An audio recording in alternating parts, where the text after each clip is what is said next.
Praise the lord. Good morning. ఈరోజు దేవుని వాగ్దానం కీర్తనలు 34వ అధ్యాయం 19వ వచనం. నీతిమంతునికి కలుగు ఆపదలు అనేకములు, వాటి అన్నిటిలో నుండి యెహోవా వానిని విడిపించును. ఆమెన్. ప్రియమైన దేవుని బిడ్డలారా, నీతిమంతులు ఎవరు అంటే ఆయన రక్తంలో కడగబడి ఆయన నామమును ఒప్పుకొనిన వారందరూ నీతిమంతులుగా ఎంచబడినట్లు పరిశుద్ధ గ్రంథం మనకు బోధిస్తూ ఉంది. అయితే నీతిమంతులకు కూడా ఆపదలు కలుగుతాయి.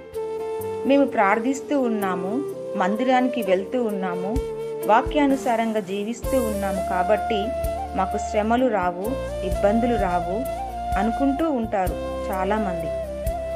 క్రీస్తును అంగీకరించాక ఇంకా శ్రమలు, శోధనలు ఎక్కువైనాయని మరికొందరు అనుకుంటూ ఉంటారు. అయితే మనము ఆపదలోనే చిక్కుకొని ఉండడము దేవుని చిత్తము కాదు.